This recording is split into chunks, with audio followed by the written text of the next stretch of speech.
Good afternoon, everybody. A very happy new year to you all, and welcome to the first Zoom of 2025. Sandeep is coming here to give us part two of his Indian state favourite things. You'll recall we had part one just about a year ago, I think.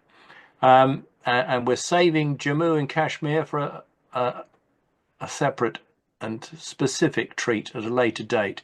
I don't think Sandeep needs very much introduction. He is knows everything really about Indian states. He has 20 different gold or large gold collections at national and international level.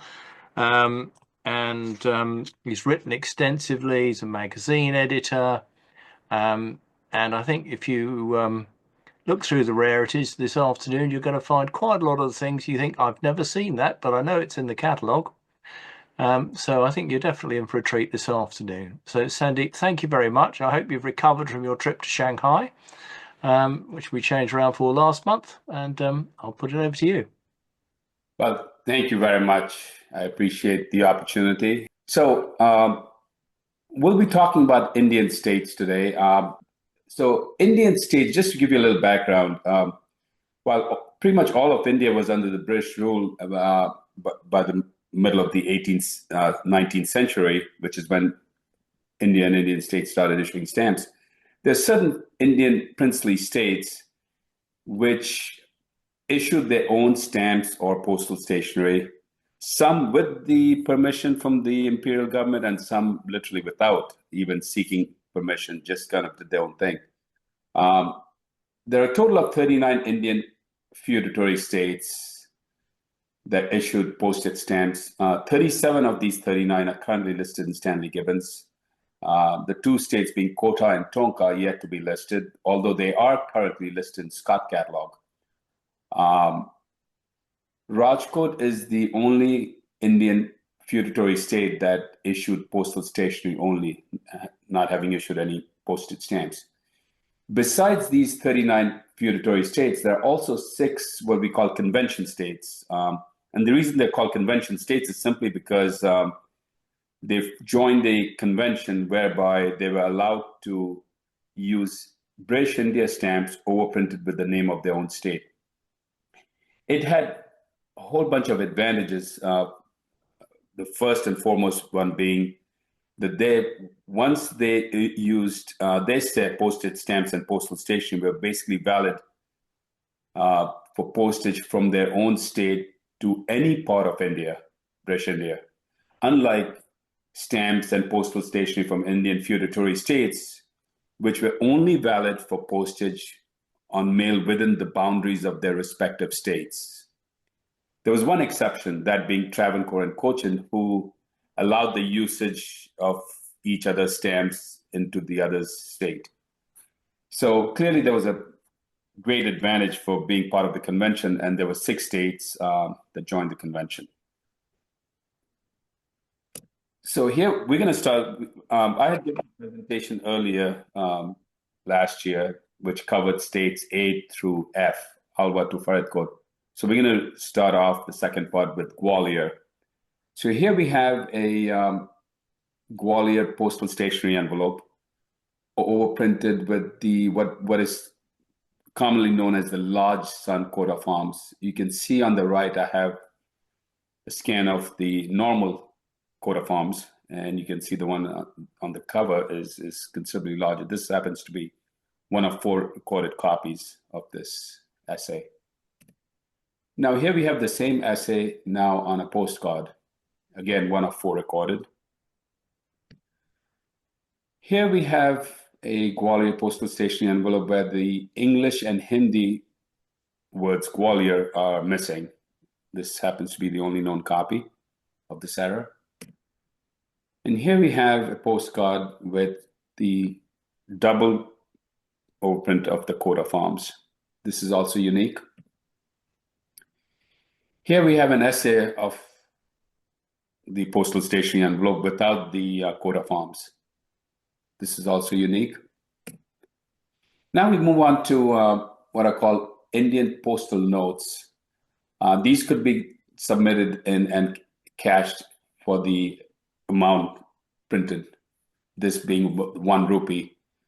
This happens to be one of only 4 recorded copies, and 1 is in the British Library and 3 in private hands. And here we have, so these postal notes were issued in 3 denominations: 8 annas, 1 rupee, and 2 rupee 8 annas. This happens to be the 2 rupee 8 annas, and this is one of 3 recorded, and 1 in the British Library and 2 in private hands. Here we have set of the stamps from Gwalior, overprinted, not overprinted, in manuscript, hence specimen. It happens to be a unique set. Here we have a very interesting error where you notice the stamp on the right, excuse me, is missing the Gwalior overprint in English.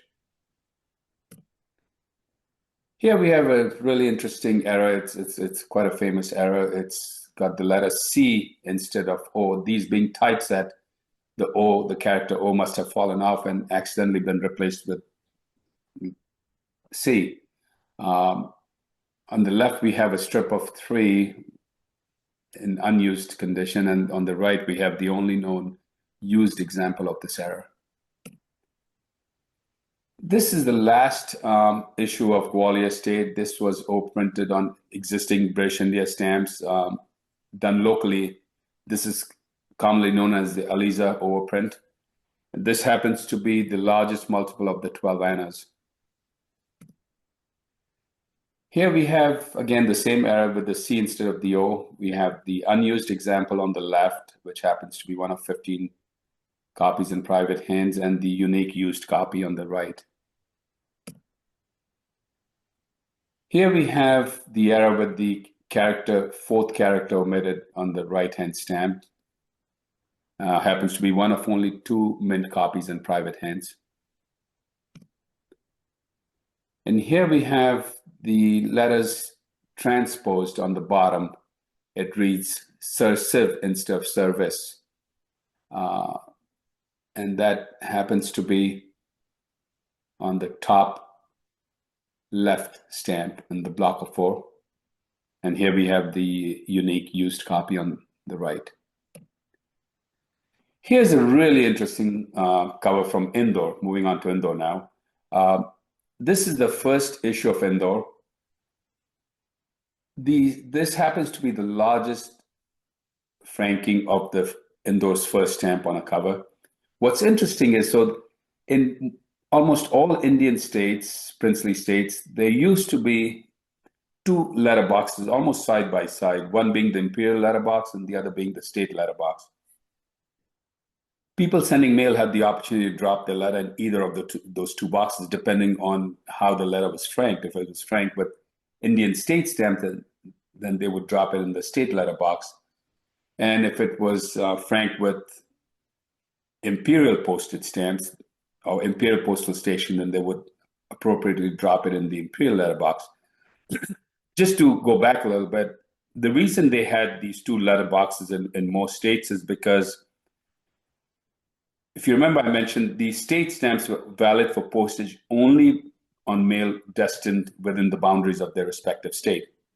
So say a sender from Indore wanted to send a letter to Calcutta, they would have to have one of 2 options. They would either frank the letter with Indore state stamps along with imperial stamps, because what would happen is the Indore state stamps would pay for the postage for the letter to travel from the point of origin to the Imperial Exchange Post Office in Indore City. And from there on, the imperial stamp would pay postage from that point to its destination in British India. In this instance, the sender obviously intended to drop it in the state letterbox, having franked it with 7 annas of stamps, 14 copies of half anna stamps, which would have been basically paying for 4 annas for postage, plus 2 annas for registration fee, and 1 anna for acknowledgement. Accidentally, the sender dropped it in the imperial letterbox. Well, when it was taken out of the letterbox, the Imperial Post Office stamped it appropriately with postage due. They only had a strike of postage due 1 anna, but they obviously crossed the 1 anna out and put down 8 annas. The reason they put down 8 annas is because the letter, the proper postage rate would have been 4 annas based on the weight of the letter. But the rules were such that postage due was levied at twice the deficiency. So in this case, they levied a postage due of 8 annas. And then they turned it back over to the state post. The state post then canceled the stamps. As you can see, the stamps are all canceled by the Indore state post, but then decided to turn it over to the imperial office for delivery, because they, of course, were in no position to collect the 8 annas from the recipient. So they basically handed it back over to the imperial post office and said, "You guys deliver it." So it is believed that the imperial post ended up delivering this letter based on the dates of the different postmarks, and they, of course, must have collected the 8 annas from the recipient. A really, really unusual letter. Here we have what is called the provisional issue of Indore, which is the second issue, while Indore State waited for delivery from Waterloo and Sons. They ran short of the first issue stamps, and they used a die that was used to produce revenue stamps to produce these so-called provisional stamps. There are 2 different dies, and this is the only cover that I know of which has both the die 1 and die 2 stamps on the same cover. Here we have a complete sheet of the die 2. The way these stamps were printed is because these were hand stamped individually, the printer would fold the large sheet of paper into squares and then further squares till it got to the point where you can look very carefully and see minute, just very subtle fold lines. And basically that was done to allow the printer to be able to give the printer sort of guidance as to where to impress the stamp. It looks like the printer put impressions on the left half of the sheet and then turned it around and then impressed the other half of the sheet, resulting in 8 horizontal Ted-Batch pairs. So this is the next issue of Indore. This happens to be the composite essay. Obviously, these stamps being they were low denominations, it was considered too expensive to print bicolor stamps, and so eventually the stamps were issued in single colors, 1-color stamps. On the left, we have a composite die essay without the background lines. On the right, we have composite essay with background lines. This is now the next issue. This is the 1927 to 37 issue of Indore. On the top left, you see is the original photograph of the Maharaja supplied to Perkins Bacon. By this time, the state had switched printers from Waterloo to Perkins Bacon.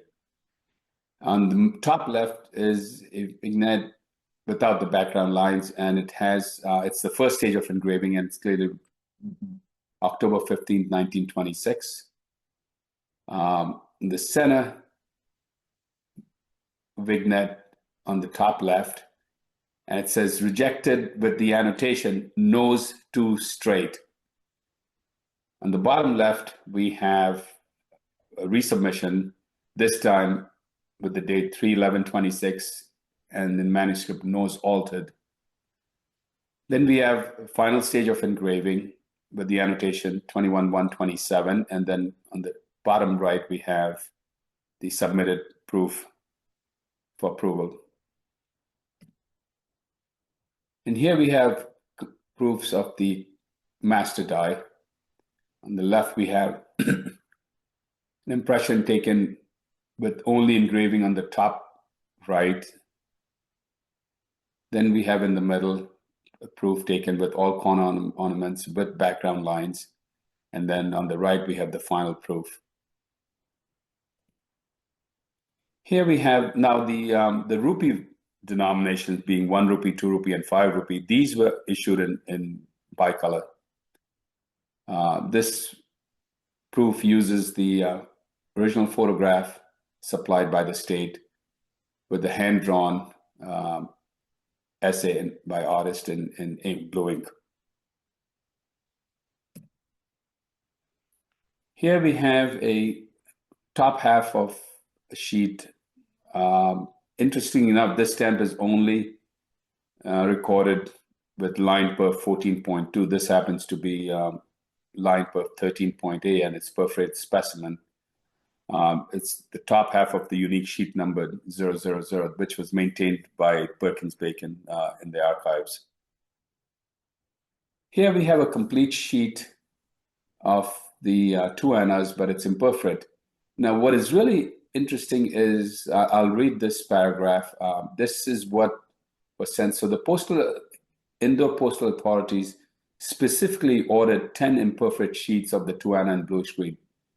Indore State Memo on 17 November 1933, reference number 1584, sent to John Dickinson, who were the agents for Perkins-Bacon, stated 10 sheets of each of the 2 anna, 3 anna, 3.5 anna, and 4 anna values as imperforate and ungummed. Please note that the imperforated stamped sheets of the values 2, 3, 3.5, and 4 anna should be sent in one packet marked imperforated on the outer cover of the packet, stating also the denominations on the cover. So it's really unclear why the state would order imperforate sheets. It's possible that it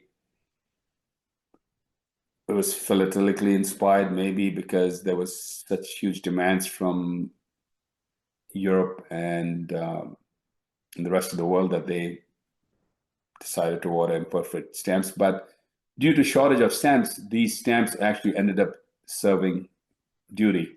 Here on the bottom left, we have a strip of 3 used. And on the right, we have what is believed to be one of 2 surviving complete sheets. Now, here we have an error where the overprint shifted upwards, resulting in the bottom stamp without the overprint. This is from a unique sheet, so this happens to be one of only 8 possible copies of this error. Moving on to Jaipur, this is the hand-drawn essay of the first stamp of Jaipur. And here we have one of 4 3-color frankings of the first issue of Jaipur. Jaipur stamps were issued in 3 colors only, the first issue being half anna in blue, 1 anna in red, and 2 anna in green. Here we have what I believe in is an experimental rouletted stamp instead of being perforated. We can clearly see the sharp roulette line. Here we have, so these were printed from 3 different stones, these stamps, actually 4 different stones. This happens to be a complete sheet from stone 2, and quite possibly unique, complete imperforate sheet, that is. Here we have the complete imperforate sheet of the 1 anna red stamp. This happens to be one of only 2 known copies. And here we have the 1 anna stamp printed in the color of the 2 annas, which is green, and it's believed to be unique. It's also imperforate. Moving on to the next issue, of Jaipur. This was printed by Perkins-Bacon. So the first issue that I just showed a few examples of, those are technically provisional stamps because those were printed to have the state hold over till these stamps arrived from London. So this is the 1904 issue also of the 1 anna. If you notice, the 3rd row is between the 3rd and 4th row, it's imperforate. And between the 8th and 9th row, it's a different perf. It's perf 12.5, resulting in compound perfs on the bottom 5 vertical pairs. Here we have the one of 3 known examples of this Jaipur, what is called the jail print postcard, with the message and reply cards attached intact. And here we have the infamous error which reads PSST instead of post. Happens to be the only known mint copy and one of less than 10, actually, to be precise, it's one of 9 known used copies. And here we have what is another unique item, in that not only is it a pair of the error with the PSST and the POST card in pair, but this was used as a postage stamp, in lieu of postage stamp.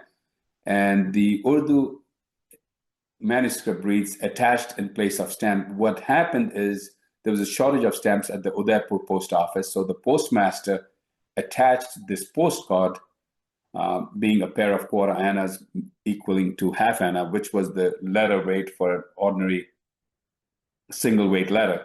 So this pair of postcard was attached to a letter as prepayment for postage.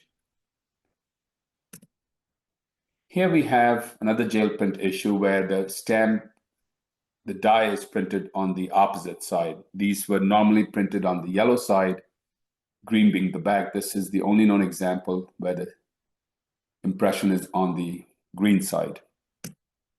And here we have the similar error. This time, the impression is on the yellow instead of the pink, which was the way it was normally issued. This also happens to be unique. Probably unique, because we have yet to see another copy. Here we have a really interesting service postcard. It's listed in Deschel catalog as OC number 8, OC8.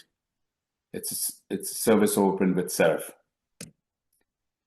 Here we have one of 6 recorded mint Jaipur registration envelopes. Moving on to Jhind. Jhind was a feudatory state at first and then joined the convention. Here we have the postal note in the 8 anna denomination. This happens to be one of 2 recorded copies. And here we have the same thing in the 1 rupee denomination. This happens to be one of 4 recorded examples. And here we have the same thing in the 2 rupee 8 anna denomination. Happens to be one of 5 recorded examples. Moving on to Kishangarh. This is the half anna red imperforate on wove paper. We used, it's from the 2nd issue of Kishangarh. And here we have a plate proof of the quarter anna impression in black. And here we have the same stamp. You can see there's 2 impressions from the plate, one on the left, one on the right. But this happens to be imperforate, and it's still not listed in Stanley Gibbons. Moving on to Kotah. So the postmaster of Kotah came up with this idea of issuing postage stamps. This is the first version of the stamp. Basically, what he did was he took small pieces of paper in green and pink, and he put serial numbers in manuscript.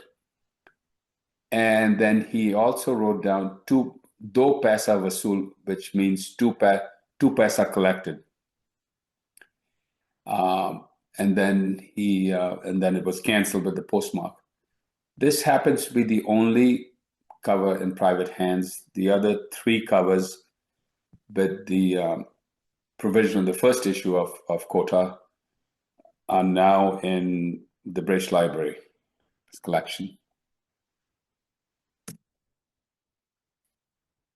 The postmaster then decided to move on to the next phase of the stamp, which is he took the postmark. If you notice the postmark on the right, he took the canceller, removed the date stamp, the date slug from the bottom, and made impressions on yellow paper or on pink paper.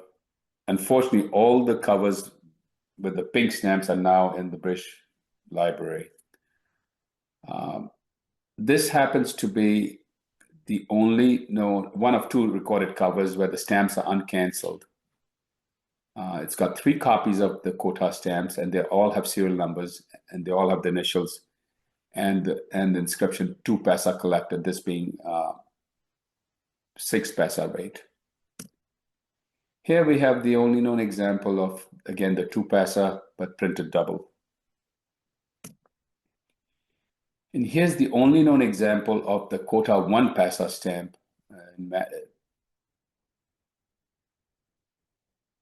This being the second Kotah cover where the stamps are uncancelled. And here we have a 2 paisa stamp, this time in black ink on yellow paper. This happens to be one of 2 known covers in private hands. Moving on to Morvi. This is from the second issue of Morvi. The stamp, it's got 2 separate eras. The stamp is printed in blue. The 3 pies was supposed to be printed in red. So there's 2 errors. A, the fact that the stamp is printed in blue, which is an error of color, and the fact that it's printed on the gum side.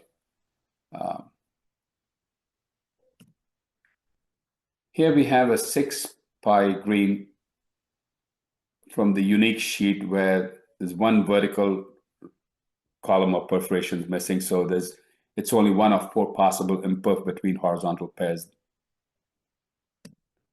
And here we have the same thing for the 1 anna. This is from the London print. And this again, 1 of only 4 possible pairs.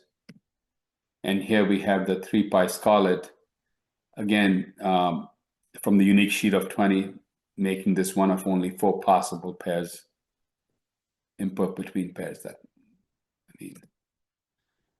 Moving on to Nabha, here we have the Nabha postal note in 8 annas. This is 1 of 2 recorded copies.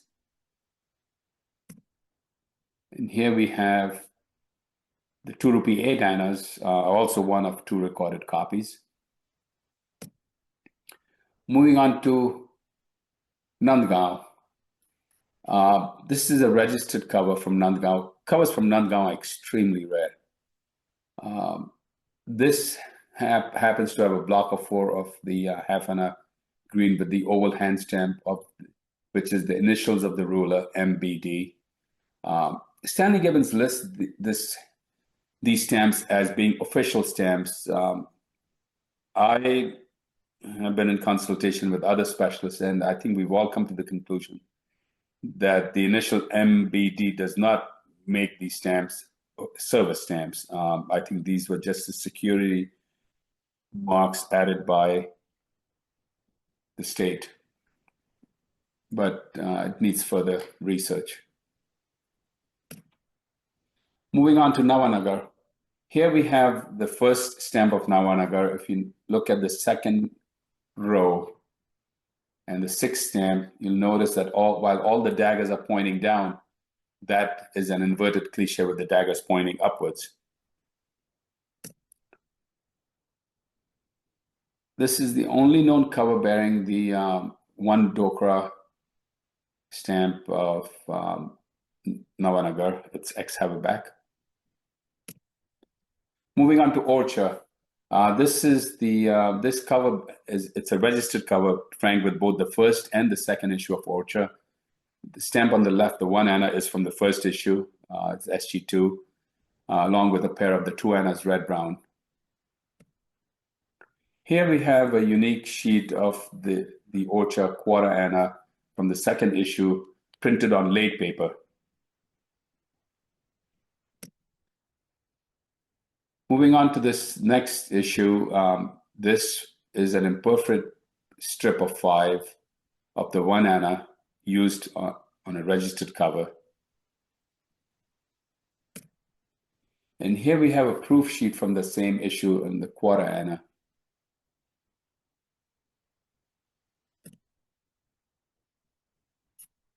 This is a cutout of the Orchha postal stationery envelope used as an adhesive.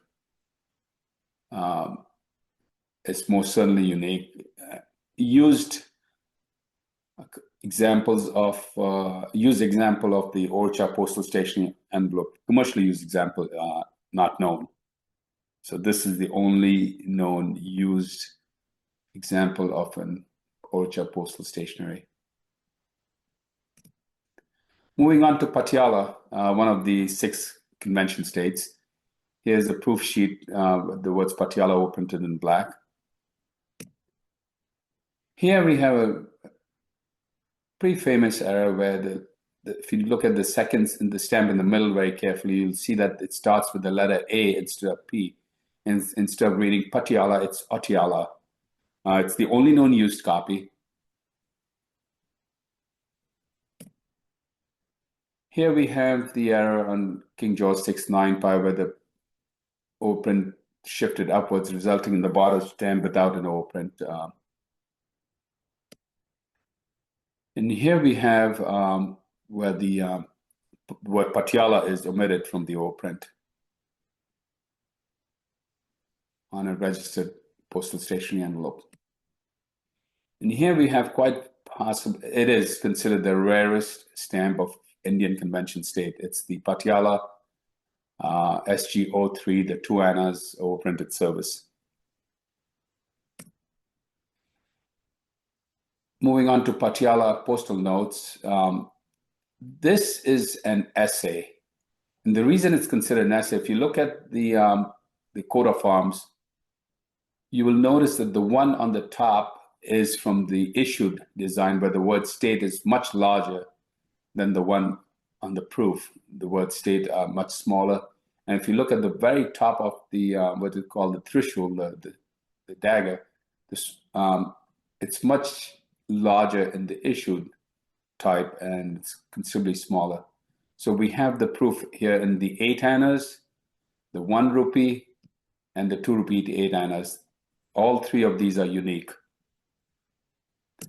And here we have the issued copy of the 1 rupee postal note for Patiala. Obviously in a terrible, terrible state. The stamp top left chunk is missing, but it happens to be one of only 2 known covers bearing a copy of Poonch SG number 2. Here we have a complete sheet minus 1 stamp on the bottom left corner. Sadly, somebody removed that stamp, so I put another copy in its place there. But it's believed to be the only complete sheet known of this particular stamp. Here we have impressions taken from the, so after Poonch closed its post office, the state took impressions of the dies. So Poonch had stamps printed in 5 denominations. So there were 5 dies, 1 in each denomination. The top one row represents impressions from the original die. The bottom impressions have been defaced after the state shut down, and 10 impressions were made of each. Here we have an interesting booklet of from Rajasthan. This is the only booklet I've ever seen. It contains 9 complete sheets of the Bundi half anna hand stamp with the words Rajasthan in purple. And these sheets are serial numbered 8692 to 8700. Here we have, again, a Rajasthan block of 10. These stamps are pin perforated, but it's imperf between the 2nd and 3rd column. Here we have a block of 8 of the 1 rupee, again pin perforated. And here we have a 4 anna stamp with the machine overprint Rajasthan on Bundi stamp. Now, the background is that 3 states, well, multiple states joined to form what is Rajasthan now. But the 3 stamp issuing states were Bundi, Kishangarh, and Jaipur. Interestingly enough, even when stamped Rajasthan, the stamps of Bundi overprinted Rajasthan were only valid within the state of Bundi. And these are considerably rare because these were only used from 1949 to April 1950 for a very, very short period, less than a year. Moving on to Rajkot, which only issued postal stationery. This is the unique proof of the postal stationery envelope on gray paper on inverted envelope. So the way the postal stationery of Rajkot were, what's the right word? They had to bear the signature of a judge to be validated. So it's believed that this is the signature of Judge I.K. Pandya. So early on, these were done in manuscript by the judge. Later issues, they had created a hand stamp with the judge's signature. Here we have a postcard from Rajkot. It's franked with a 1 anna revenue stamp. It's a postcard addressed to the court requesting revision of the hearing date. And the 1 anna revenue stamp is basically paying the application fee for the revision on the hearing date. You will see at a diagonal there's the H.R. Butch. That's the hand stamp of the current judge of Rajkot. Moving on to Rajpeepla, this happens to be one of only 2 known letter sheets of Rajpeepla used. This was sent to England, appropriately franked with a 4 anna and a 1 anna stamp, paying the 5 anna rate to London. Here we have one of 5 known examples of the Rajpeepla letter sheets in 4 different denominations. They were issued in 4 denominations. They were printed from a large litho stone. This was the layout, and then they were cut down into 4 pieces, 1 for each. Here we have a Rajpeepla envelope. This is a unique example of the 3 paisa envelope printed upside down. A total of 6 envelopes of Rajpeepla postal stationery envelopes exist. Moving on to Shahpura. Shahpura, this happens to be a pair and 2 singles of the first stamp of Shahpura. It happens to be one of only 2 known covers franked at this 4 pice rate. And here we have a strip of 4 of the second stamp of Shahpura. This happens to be the only known cover with a vertical strip of 4 of this stamp. And here we have the same stamp but in a block of 4. This happens to be one of 2 known covers bearing a block of 4 of this 1 pice drab, carmine on drab paper. Now we move on to the next stamp, which is, if you notice the word postage is omitted, this is a strip of 4. And it's the only known example of the strip of 4 1 pice carmine on drab SG3 on cover.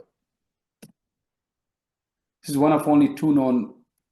So after a while, the state decided to forego printing postage stamps and instead use what they had been using since the early 20th century. They had these 1 anna fiscal revenue stamps.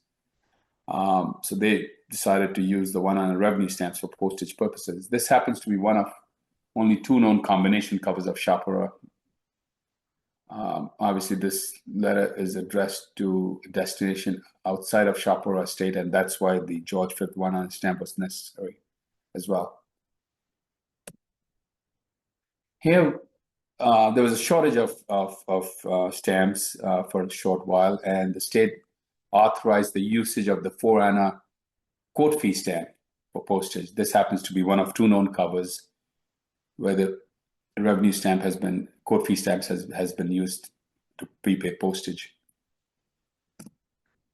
Moving on to Sirmoor, this is the progressive proofs of the elephant issue of Sirmoor.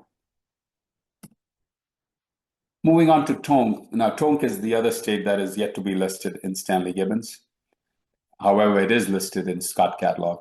This happens to be the unique essay sheet of the Tonk stamps that was prepared in 1897. And here we have the only known cover bearing a Tonk stamp in private hands, the other 2 being in the British Library. Moving on to Travancore state. Here's a beautiful essay of the 6 cash stamp.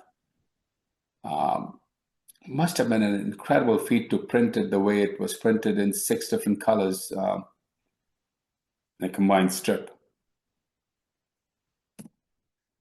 And here we have, so Travancore and Cochin were merged to form the state of Travancore-Cochin, and this is the Travancore stamp overprinted half Anna. In this case, the stamp has the words AANA instead of ANNA. And that's all I have for today. Thank you very much for the opportunity. And should I stop sharing my screen, Simon, or? Yes, please. Oh, you've Well, stopped it. Sandeep, Yes. that was fantastic. Thank you very much indeed. We've all seen a couple of territories not in the catalogue today. Very interesting that Scott had one more territory than Gibbons, but there we go. Now, Mark, have we got any questions in the chat? We haven't, but if you remember, there was a question at the beginning about where one can find information about these. Sandeep, would you mind answering that question? Sure. So, unfortunately, besides the 2 main catalogs, that being Scott and Stanley Gibbons, there are there are several articles that are in the archives of the India Study Circle. It's a society that I'm a member of. The India Study Circle has a huge library that has extensive hundreds of articles written on various Indian states philately. Just to give you a little insight, Dan and I are working on a book, on a catalog, a very extensive, detailed catalog on Indian feudatory states. We hope to be able to launch that sometime in 2026. But other than that, those are the only 2 catalogs that are out there. Okay, thank you. We now do have a couple of questions that are in the chat. Okay. In particular, let me just get this gentleman's name right. Dilip Limay. Welcome, Dilip. He's a guest here today. He would like to know, is a copy of this presentation available? Basically, what we'll do with this, Dilip, is the fact we've recorded it, we will be making it available on YouTube, and therefore you and indeed your friends may view this at your leisure whenever you like. So that's what we're going to do with the presentation. The next question is from Ari. Thank you for your question, Ari. Ari writes, you mentioned many times XX recorded. So for example, one of only 3 recorded, that type of thing. Is there a census of the material or where you've got the rarity information from? So that's what Ari's interested in. So these rarity statements, you have to take it with a bit of grain of salt. Reason being is because Indian states is one of those areas of philately where new things are being discovered all the time. And so when I make a statement that one of 3 recorded, it's basically a compilation of, I've been collecting Indian states at a serious level, which is pretty much all I've been collecting since 1985. So I've got about almost 40 years of study and research and communication. So when I come to a conclusion that 3 copies are known, it's possible a 4th copy exists. It's possible a 5th copy may turn up someday. But this is based on me studying, doing my research, maintaining census, and looking at all the auction catalogs and all the articles and literatures that have been written to date. Okay, thank you. Published numbers anywhere. These are just, in some cases, they are published. For example, the Tonk, where I say one of 3 recorded, the one I'm showing being the only one in private hands, it's been very well documented that 3 covers of bearing Tonk stamps were discovered. Fritz wrote an in-depth article in the London Philatelist some 25, 30 years ago on this particular subject. So, and no other cover has shown up since then. So it's safe to say it's only 3 known. I have a question when you have a chance. Hi, Dan. Dan, Hi. please ask your question. Okay. Sandeep, you showed 3 imperfect between Morvi stamps. How many imperfect between Morvi stamps exist other than the 3 that you showed? Are you missing anything? Yes, I am missing one. Okay. I know they're extremely difficult. Well, then technically only 4 of each imperfect between pairs could exist because because of the sheet format.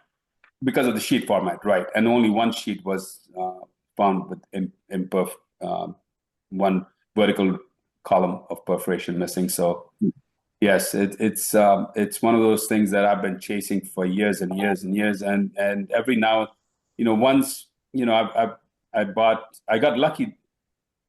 In the last 5 years, I bought 2 pairs. So I've had one for about 20 years and the other 2 in the last 5 years. Right. Sandeep, this was a wonderful presentation.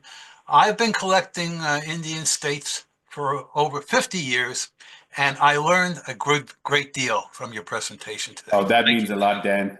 Yeah. Thank you, Dan. That's Sandeep, on the Yes. subject of these stamps from Morvi, we've got a question here. Ravi Vora asked the following question. Can you show Morvi blue, let me just get this right for you, the blue color error stamp on cover? Do you have that Morvi blue color error stamp on cover? Good question. Ravi, since I can get in touch with you directly, obviously I know Ravi quite well. You'll follow up with. I will follow up with Ravi. I believe I do have that stamp on cover. Okay. Excellent. Thank you. And Sure. Tony Plumbers asked the following question. Were there any restrictions on the script that could be used for writing addresses or endorsements on covers, please? So, yeah. So, no, technically speaking, no, there were no restrictions. What people did, you have to understand, most of the population in India, unless you were, say, in the state of Travancore or Cochin, where the literacy rate was almost 90%, most of the Indian states, the literacy rate was really, really poor. So the people that often wrote these letters or addressed the letters or wrote the letters out were people sitting outside the post office. They would sit there on a desk, and illiterate people would come up to them, and they would pay them, and they would write the letter and address the envelope. So in most cases, for example, Bhopal being primarily a Muslim population state, almost all the covers that I know of Bhopal are addressed in what we call in Urdu. Whereas you go to a state like Bundi, almost everything is written in Devanagari, which is Hindi.